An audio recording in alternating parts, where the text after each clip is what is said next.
Oi, gente, meu nome é Fernanda Mustaque, eu sou advogada, sou sócia do escritório Mustaque Advogados. É um escritório novo, tem 10 anos, um escritório enxuto, nós somos em 15 advogados, são 13 mulheres e 2 homens, então são homens corajosos que trabalham com a gente domina o pedaço. E é um escritório que a gente tem uma dinâmica aonde eu brinco que é praticamente um tripé. Porque a gente trabalha com a estruturação de negócios imobiliários, pensando sempre nos aspectos fiscais, societários e imobiliários. Então essa sou eu, estou aqui batendo papo com o Irapuã, já me apresentei. Boa. O Irapuã se apresenta agora e a gente vai começar um bate-papo, né? Bom dia, meu nome é Irapuã Dantas, sou CEO da CV Real Estate. Nossa empresa é uma empresa que participa aí dessa cadeia do mercado imobiliário financiando loteamentos, bairros planejados, prédios. Também atuamos nessa parte de BTS, através de um fundo de renda fixa. E estamos aqui para bater papo com a nossa amiga Fernanda, falar um pouco de funding, falar um pouco de estruturação. E já iniciando o nosso bate-papo, eu acho que falar de funding, Fernanda, é primeiramente falar de uma boa estruturação do projeto, que vai desde o societário a uma governança, para aí sim o mercado de capitais poder fazer o papel dele e financiar, comprar carteira de recebível, né? Queria que você contasse um pouco aí para a gente o passo a passo, o que é que o incorporador deve observar para que não tenha problema na hora de ceder esse crédito depois. Então, gente, eu brinco assim que o trabalho jurídico, ele deveria começar na escolha do imóvel. Então, muitas vezes o cliente chega no escritório, ele já chega com imóvel escolhido, ele já fez uma proposta comercial que seja compra e venda, contrato de parceria, estruturação societária, mas ele já chega com isso conversado com o terrenista e aí ele atrapalha o meu trabalho. Porque a depender do que vai ser feito e a depender do que você busca naquele negócio futuro, então a estrutura societária, a estrutura de contratos de compra e venda, eu tenho estruturas que são melhores e que eu tenho uma otimização fiscal. Então, Irapuã, acho assim, primeiro ponto, escolhi a área. Antes de definir estrutura, tem que pensar no que ele quer no futuro. Exemplo, olha, eu quero fazer com capital próprio? Não quero pegar meu dinheiro e colocar nesse loteamento. Eu quero ter dinheiro, claro, para ter um fôlego para começar as aprovações, estudo de viabilidade, a parte jurídica e tudo mais, mas eu vou querer buscar dinheiro no mercado de capitais. Legal. Então eu tenho que já saber disso para já fazer a estrutura jurídica, tanto com o terrenista como até de venda desse lote, pensando que depois eu vou buscar mercado de capitais ou eu vou buscar funding de outra forma, mas eu preciso saber disso o quanto antes para já começar com a estruturação jurídica correta. Então esse é o primeiro ponto. Me liga. Eu falo assim, gente, eu me ofereço, às vezes eu falo assim, faz o seguinte, chama o terrenista, vem você aqui no escritório, senta todo mundo aqui comigo e vamos conversar. Porque desta conversa a gente vai saber o que todo mundo quer e desta conversa a gente vai saber que caminho vamos seguir para começar a estruturar esse negócio de uma forma segura quanto à parte imobiliária e uma parte segura também quanto à parte societária, tributária e deixar tudo pronto para eu buscar o mercado de capitais se eu quiser ou não, porque não atrapalha também. Então, assim, esse cuidado, se eu não quiser funding externo, se eu não tiver a intenção de ir para mercado, tudo bem. Eu só preciso saber disso quanto antes, porque mexer com a coisa andando dá problema. Imagina a sua dificuldade quando chega um empreendedor buscando recurso e você fala, deixa eu ver a sua documentação. E fala, putz, a gente vai ter que mexer aqui nas coisas. E aí mexer de empreendimento já aprovado, já vendido, né, em fase de realização de infraestrutura, aí você tem que saber que fase que tá. Vira um bicho complicado. Já tivemos aí vários negócios que a gente vê, bons negócios do ponto de vista imobiliário, que quando você parte para a diligência, tem um problema societário, ou você tem um problema, às vezes, de aprovação do projeto, que às vezes você tem um caso específico que aconteceu recentemente, a gente está financiando um loteamento bacana, obra executada, venda, tudo, e quando a gente foi ver, existe uma divergência entre o Estado e o município com relação se aquela área pode ser loteável ou não, porque tem uma reserva ambiental dentro. Eu tô com um então, problema desse. O Estado entende que sim, que não, e o município entende que sim. Não, e quem manda em quem, né? Quem manda em quem? Quem manda então, em quem? Quem vem primeiro aqui na minha história? Só que olha só. E ambiental. Ambiental para olha tudo. Só, ele já lançou o empreendimento, RI, tudo organizadinho, já lançou, já vendeu, já executou obra, e aí, como é que faz? Daqui para frente, como é que resolve o imbróglio que é completamente do setor Mas público? ele teve um problema jurídico? Ou não, existe ele foi notificado? O problema jurídico ainda não existe. Tá. Mas a gente, como fundo, Vocês já é obrigado viram que a fazer. teve lá essa... E aí você tem essa divergência. É. Como é que você resolve essa divergência?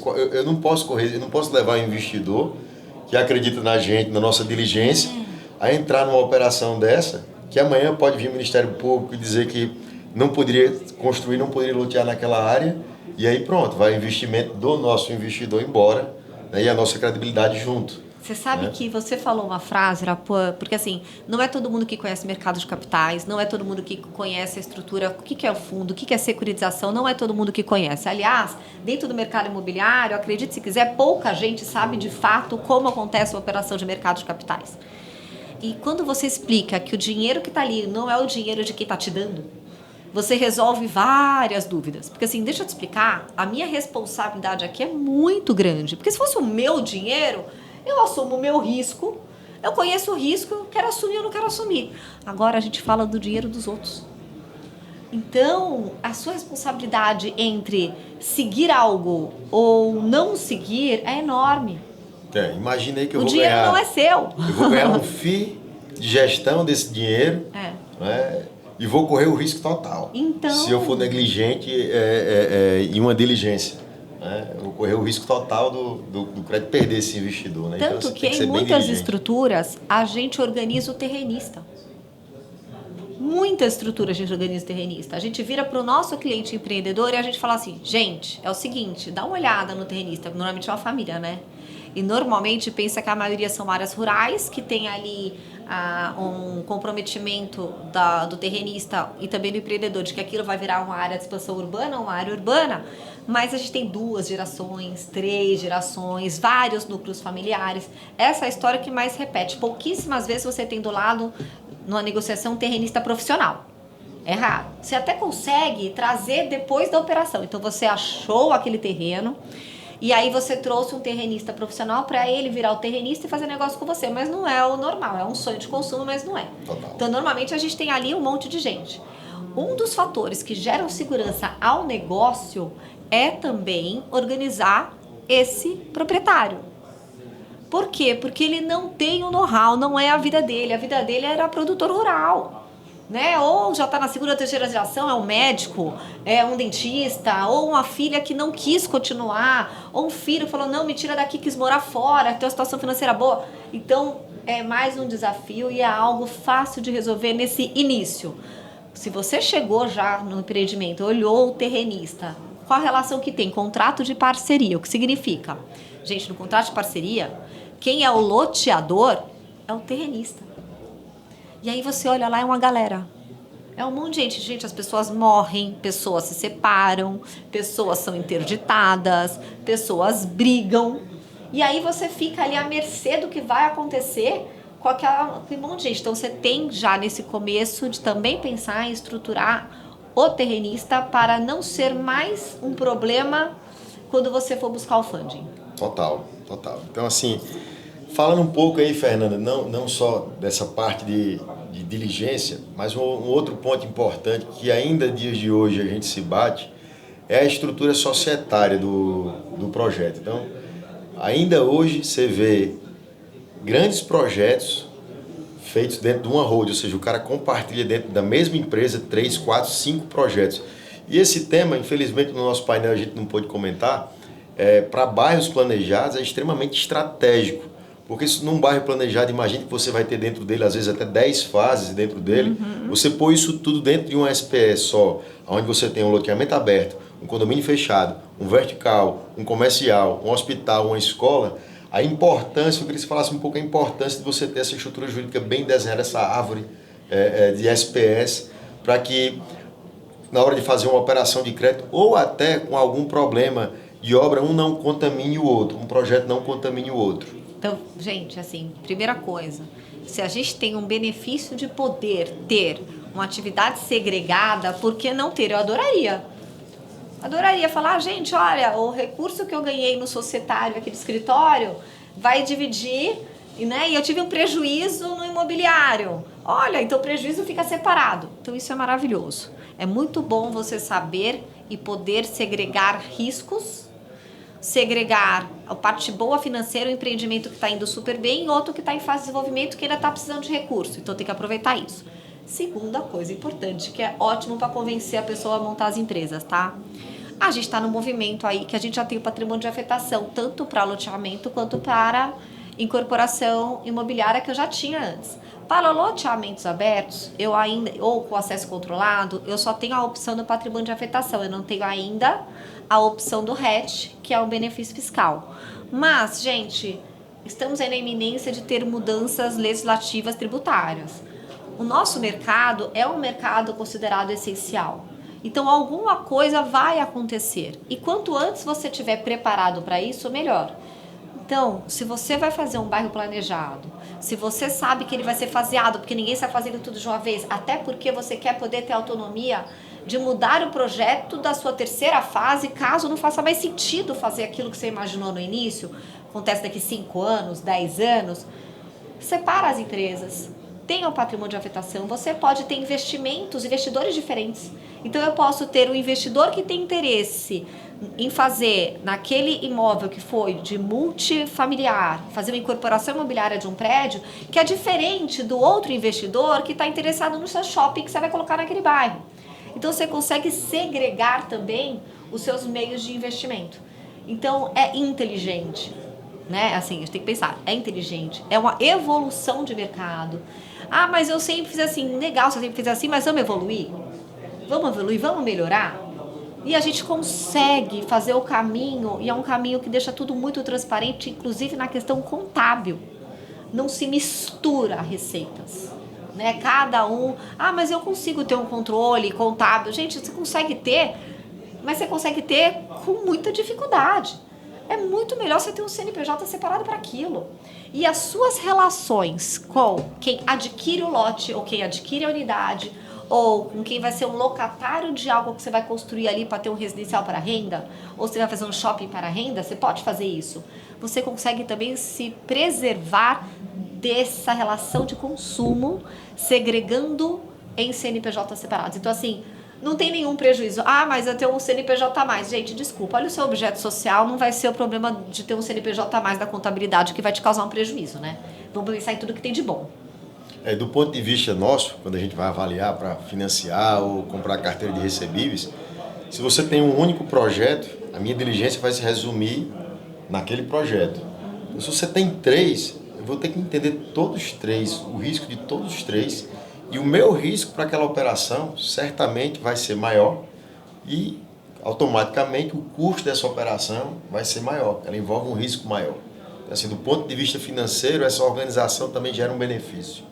E você consegue até negociar com o terrenista situações separadas, né? Porque não é um bairro planejado, ele não significa que você vai fazer a mesma coisa, ao contrário, ele significa que você vai raciocinar e planejar um bairro onde você terá diversos empreendimentos ali dentro. E você pode, inclusive, usar isso a seu favor na sua negociação com o terrenista. Então, assim, não faz sentido fazer tudo na holding. O que acontece, Irapuã, é que muita gente estava caminhando no automático. Então, as pessoas já faziam desse jeito, então elas continuam fazendo. E aí cabe a gente, né, que nós somos os profissionais de mercado, trazer a informação com as possibilidades que trazem mais benefícios para todo mundo. Traz para eles, traz para o empreendedor, traz para o adquirente, traz para quem vai ser o veículo de investimento. Então, traz benefícios para todo mundo. Exato. E assim, falando um pouco aqui do nosso tema de governança, a gente comentou aqui sobre a estruturação jurídica, né, da SPE em si, o quanto isso é importante para o crédito. Um outro ponto também que é bem relevante e que, pasme, dias de hoje ainda, essa semana a gente concluiu uma diligência de um empreendimento e não existia padronização de contrato. Dias de hoje. Loteamento? Não, é vertical. Porque incorporação pode, né? Não existe uma padronização de contrato. Então, porque assim, loteamento, você sabe que eu tenho a minuta padrão registrada, né? Então eu sou um pouco mais engessada ali para criar coisas novas. Mas no vertical, às vezes também por conta do próprio comprador que quer modificar alguma coisa. Mas essa padronização dos contratos ela é muito importante também, que eles estejam padronizados. E não só padronizados, mas também bem acompanhados, bem geridos. As baixas de pagamento. Então, esse fluxo do contrato é como se fosse um filme que precisa ser feito. E baseado nesse filme é que nós vamos dar o crédito. Né? Você faz um filme, naquele dia a gente tira uma fotografia e vamos continuar produzindo o filme, que é o tempo dessa carteira, que pode durar 120, 200 e tantos meses. Então, isso é muito importante também, essa estruturação jurídica dos contratos de compra e venda. E esse contrato tem que estar pronto para eu poder chegar em você. Exatamente. Né? Tem que estar escrito, olha, né, linguagem não jurídica. Olha, assim, você está comprando, eu estou financiando para você, porque diretamente é isso que eu estou fazendo. Então, durante um período, que seja até o período de conclusão das obras, sendo incorporação, a BITS, sendo loteamento TVO, a relação que você tem vai ser comigo. Depois desse momento, eventualmente, se for incorporação, eu já crio regras, e no loteamento eu tenho que falar isso imediatamente, porque no loteamento, como eu não tenho um banco financiando a atividade, eu já deixo claro que eu vou buscar o mercado de capitais, e a busca do mercado de capitais significa o quê? Significa, eventualmente, por exemplo, que eu vou antecipar uma escritura, e aí nessa escritura eu vou ter uma alienação fiduciária em favor de um terceiro, e aí eu deixo toda a regra clara para não ter surpresas. Agora, sobre a questão das minutas, no loteamento a gente tem a minuta padrão, que é um dos documentos essenciais para você fazer o registro de um loteamento. Incorporação, eu não preciso disso. Porém, o que eu percebo é o seguinte: quanto maior o valor do imóvel que está sendo comercializado, da unidade futura, maior o nível de alteração no documento. Por quê? Porque a pessoa que está comprando um imóvel de um alto tem um alto poder aquisitivo, ela quer chamar o advogado dela, ela quer mexer naquilo. Então, vai do incorporador saber que essas diversas alterações nas minutas vão fazer do empreendimento dele um Frankenstein. Porque você não sabe mais o fluxo, você não sabe mais a regra, você não sabe mais como vai funcionar, você não sabe mais quando que eu entrego essa unidade, eu entrego no Habite para um, no outro entrega de chaves, no outro instalação de condomínio. Então, isso serve para fazer, né, você ter a uniformização do contrato, facilita justamente a gestão destes contratos, tá? E você traz mais transparência ao seu negócio. Exato. Porque não tem nenhum combinado que não está lá no básico definido. Exato. Uma outra coisa importante aí, ainda nesse tema de contratos, é o seguinte, são as renegociações. Muitas vezes, essas renegociações, elas são feitas só visando o financeiro. E quando você, vamos lá, imagine uma sequência de 100 pagamentos e você, da 30ª até a 35ª parcela, você não pagou. Aí depois você voltou a pagar. Você fez um acordo, mas isso não está escrito, isso não reflete no contrato. Então, como é que na auditoria eu vejo um fluxo que não se reflete no contrato? Como é que eu vou encaixar isso? Então, eu não queria estar na sua pele, tá? Eu ia olhar aquele relatório, eu não ia entender nada, assim, e eu me enganar. É importantíssimo que o contrato e os aditivos deste contrato, eles reflitam o fluxo financeiro. Senão você tem um fluxo descasado e aí você vai ter um downgrade de carteira ou numa possível cessão, aquele crédito vai ser negado. O Irapuã, e vocês têm alguma preferência em relação à estrutura de venda? Tipo alienação fiduciária de cara, ou aquele contrato que eu particularmente gosto, que é um contrato que ele começa com a relação contratual de compromisso de venda e compra, e a qualquer momento eu, empreendedor, posso chamar aquela pessoa para antecipar a escritura mesmo sem a quitação com alienação fiduciária. Tem alguma estrutura que para vocês facilita? Porque assim, para vocês é o seguinte, quanto mais segurança, melhor, certo? E para mim também, como terrenista ou como empreendedor no caso, por quê? No nosso exemplo, porque eu consigo melhores taxas. Lógico. Então, o que o empreendedor, o que o loteador, o que o incorporador pode fazer nesse contrato de compra e venda? Esquece, vamos supor que eles são todos iguais, dá tudo certo, tá? Mas qual a estrutura de venda atrai melhor o investidor? Essa estrutura de venda, que você faz a promessa até a entrega, eu particularmente, é a que, vou falar minha opinião pessoal, é a que eu mais acho adequada. Qual é o ponto? Na prática, nessa entrega, eu vejo pouquíssimos incorporadores conseguirem converter essa promessa em alienação fiduciária. Vejo pouquíssimos. Tá. Ainda que você obrigue, você bota a faca no pescoço do cara para ele fazer a alienação fiduciária. E agora a gente tem mais um problema jurídico, né? Que eu não consigo mais fazer alienação fiduciária por instrumento particular se eu não for um banco. Ainda tem esse problema que... Atrapalhou demais a nossa vida, gente. Mas isso ainda está em discussão, né? Ainda não mas foi eu já posso pacificado, né? considerar, né? Porque assim, eu preciso buscar saídas. Eu até busquei uma saída, depois eu conto.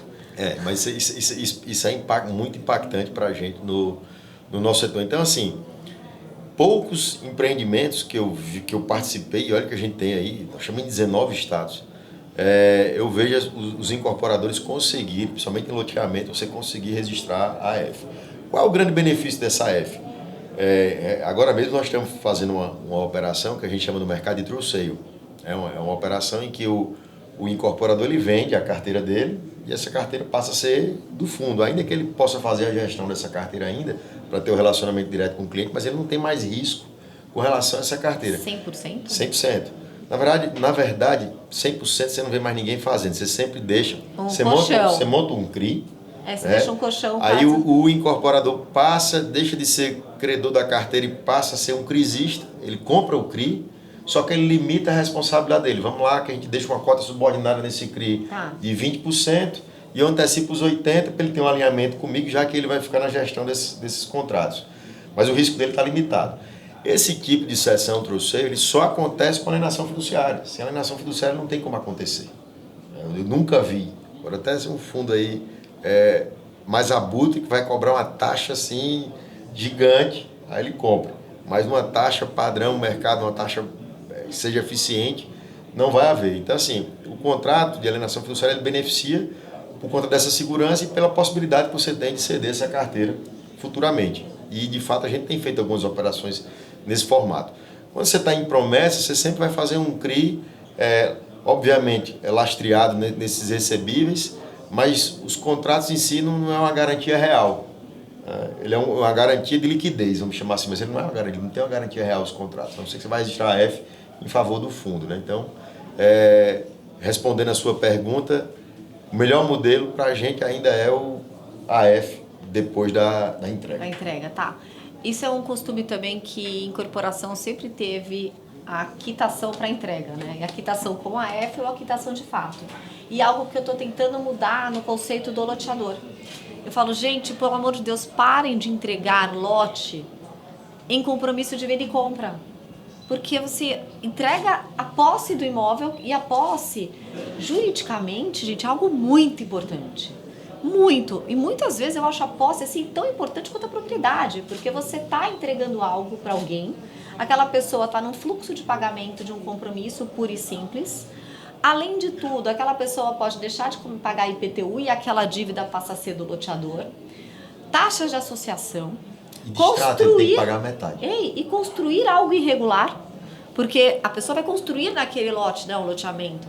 Há uma aprovação que é feita, às vezes nem é feita uma aprovação de uma construção, construir algo irregular. Então você está pegando um produto que é seu, loteador, você não recebeu ainda por aquilo, você entregou a posse para a pessoa, todos os ônus daquilo estão no seu nome. Então eu não me conformo, gente. Toda vez que eu consigo, eu falo que é mais um que eu convenci, mas eu faço um trabalho insano de explicar para o loteador, olha só o que o incorporador faz.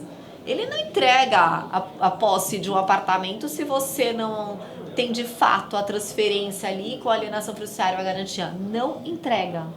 Ou quita, ou tem escritura com a alienação fiduciária.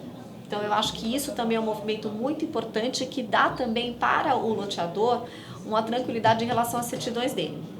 Outra coisa que eu acho que facilita a nossa operação de uma forma como um todo, Irapuã, é o seguinte: se eu conseguir colocar na conta do valor de venda desse imóvel, tá? Por exemplo, o valor de venda é 100 mil reais. Aí eu vou lá, acrescento 3, 4 mil reais. Do quê? E eu segrego isso na minuta, tá? Olha, eu vou financiar para você também o seu ITBI e as suas custas de registro. Por quê? Porque muitas vezes, assim, mas os loteadores não conseguem essa escritura com alienação fiduciária no momento da entrega, é muito difícil conseguir, porque a pessoa não está pronta para gastar aquele dinheiro. Na verdade, ela nunca está, né? Nunca ninguém fala, ai que delícia, vou pegar agora 3, 4% e vou pagar a escritura que muda a sua vida, porque ele não entende que para ele é bom também. Porque você, loteador, quer, né? Porque para mim eu tô ótima nessa relação. Então, quando você financia esse valor para esse adquirente, as chances de sucesso nessa transferência aumenta e ainda resolve um outro problema para você no futuro. Caso essa pessoa continue pagando, mas chegar lá no final da quitação, ela não transfere a propriedade para ela. E, gente, tem N motivos para isso acontecer, tá? Até, eu vou me divorciar e eu não quero isso aqui no meu nome agora. Você já tem na sua receita esse valor de ITBI e de custo de registro, é o único custo que você tem para você fazer a adjudicação extrajudicial. Então, eu imagino você uma empresa que consegue atingir o mercado de capitais, que tem uma estrutura de funding. Na hora que você chega para analisar e você vê que aquele loteamento foi estruturado pensando em tudo isso, é mamão com açúcar. Total. Mamão com açúcar. Cara, que legal. Até o dinheiro do ITBI já tá aqui. Facilita. Não é? Facilita e, obviamente, reduz custo, né? Agora a gente inventou uma moda nova, tá, Irapuã? Porque, assim, todo dia, se você lê qualquer coisa jurídica, tem uma novidade. Agora, como as assinaturas são todas digitais, a gente está tentando, em algumas comarcas, no momento de assinar a compra e venda do lote, fazer já pela estrutura do cartório a assinatura, tá? Minuta. Já, a minuta padrão, já não é escritura, legal, tá? Mas eu já faço pela estrutura do cartório e já coloco uma procuração pública. Nessa procuração pública eu escrevo o seguinte, que aquele comprador me dá poderes, eu, vendedor, de caso eu notifique ele para ele vir comparecer para assinar a escritura definitiva com ou sem AF, e ele não compareça e não me retorne de forma alguma durante o período de 30 dias, com aquela procuração eu consigo fazer a transferência. Então, assim, não é no automático, eu não pego a procuração pública e saio por aí fazendo escritura para ninguém, não é isso. Mas eu consigo, inclusive, colocar no contrato, na minha minuta padrão, que se ele fizer a cessão daquele contrato e eu não tenho nada que limite a cessão, num loteamento, qualquer um pode ceder os direitos sem que o loteador fique sabendo. Então você nem sabe quem é o comprador final hoje do negócio, mas eu coloco na minha minuta padrão que, para mim, se eu não for avisada de que houve uma cessão, eu vou usar a procuração que eu tenho para aquela pessoa que comprou no momento inicial o lote.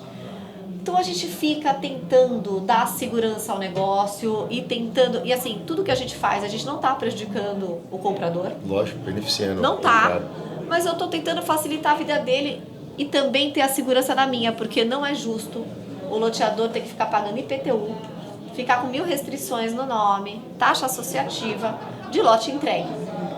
Verdade. Ainda tem, só para a gente fechar esse papo da promessa aqui, vamos imaginar que um loteamento entregue,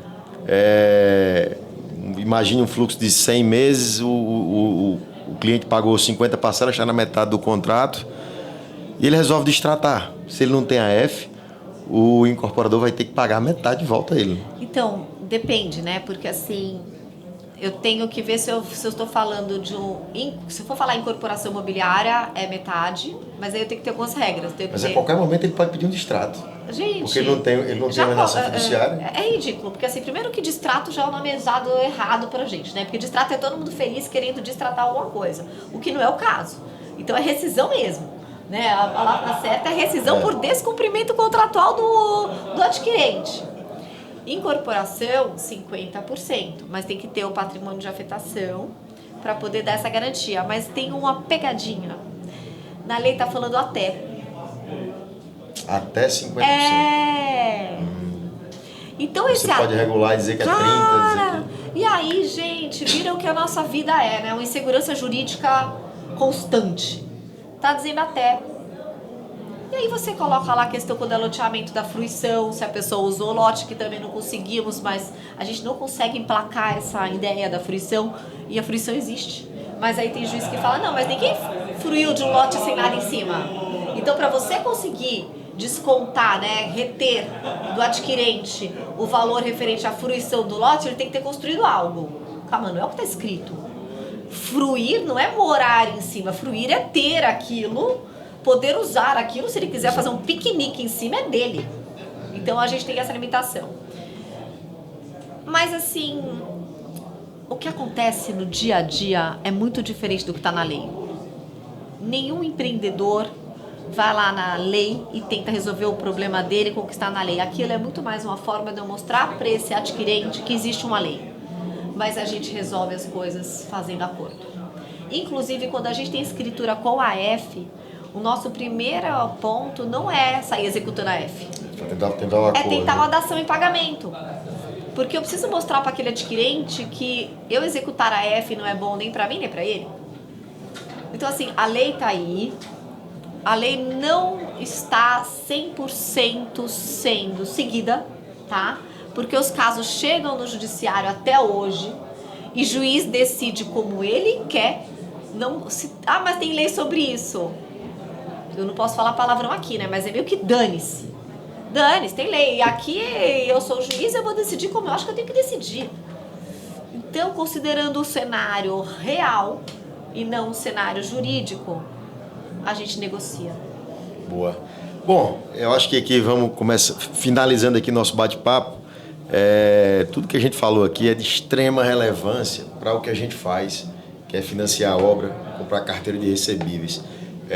Quando o incorporador vem conversar com a gente, ele só traz as informações financeiras, né?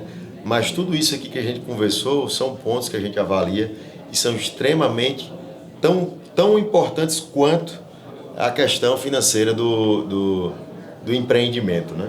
Então, para a gente poder financiar a obra, para a gente poder comprar carteira de recebíveis, todos esses itens têm que ser observados.